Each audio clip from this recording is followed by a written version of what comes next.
I'm seeing things I shouldn't see. I'm dreaming things I've never seen. You're beginning to think in images, concrete images. Hot, cold, light, dark, food, hunger, pain.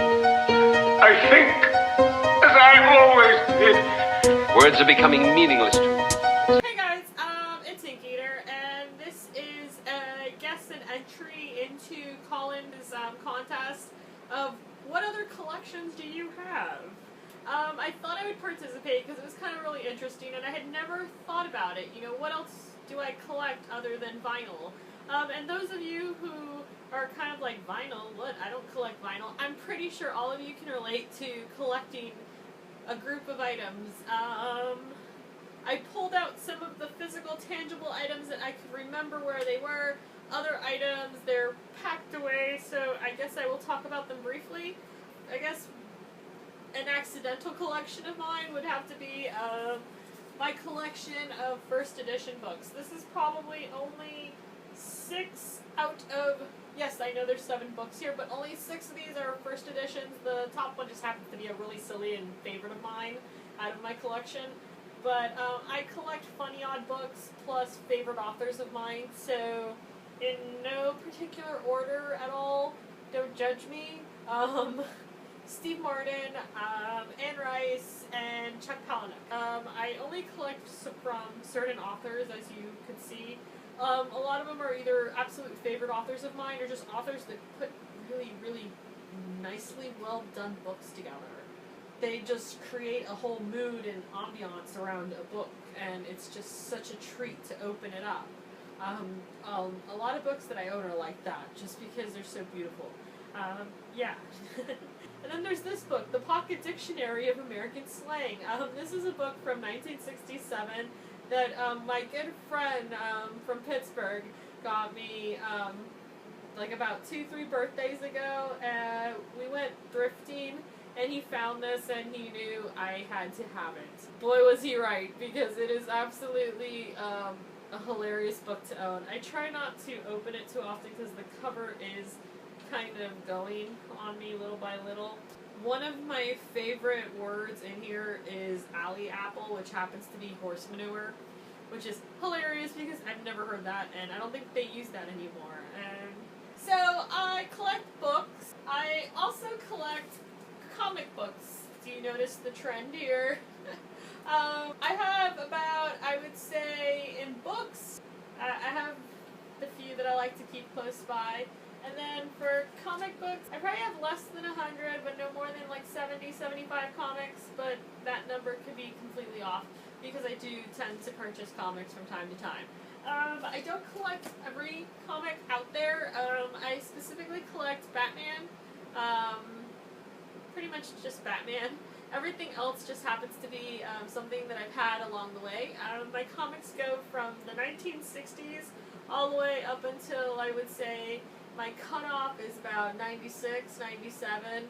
Why? Because if I collected every comic, I would have no house. And plus, I just like the older style of drawing, and I like to look through these old comics for ideas and just inspiration in general. If you had to ask me what my favorite comics are that are in my collection, collect equally Marvel to DC comics.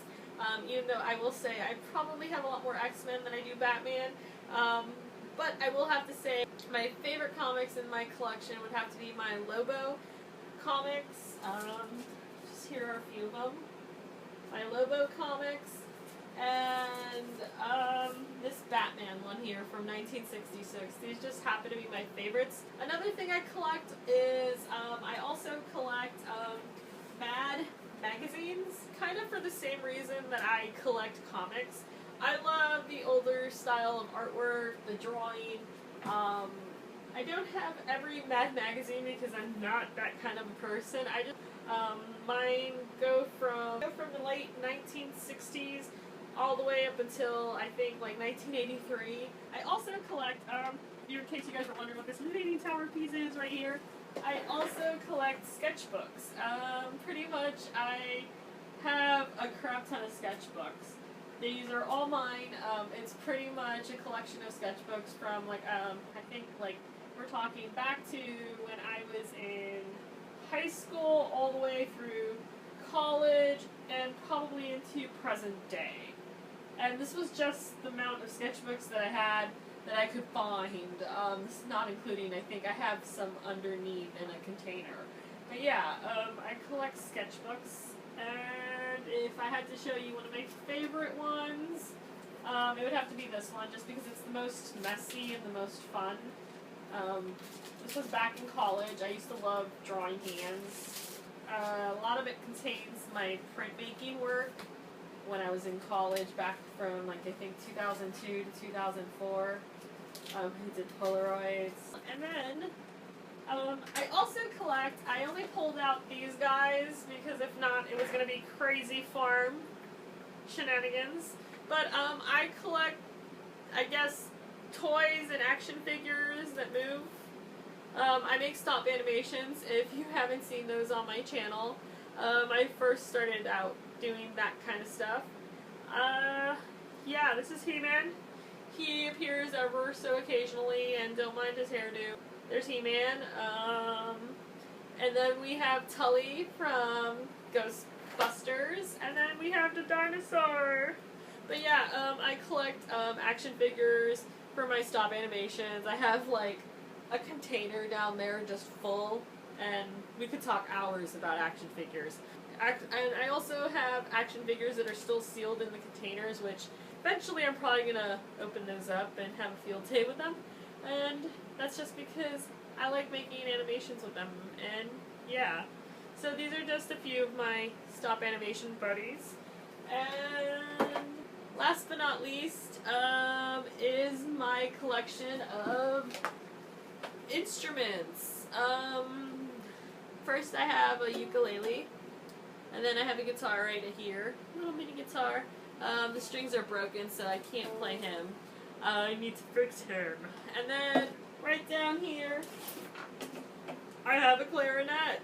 And then somewhere randomly in my house I have a harmonica that I would show you guys, but yeah, I guess I collect instruments too. I can play all of them, yeah, including the clarinet. Yeah, that's pretty much it. Not pictured tonight because those are kind of put up. I have a collection of rocks from different countries and dried up flowers.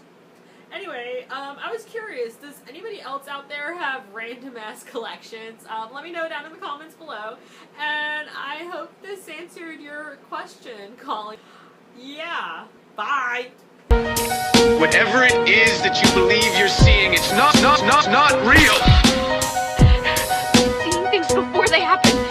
Things are not always what they seem in this place. So, you can't take anything for granted.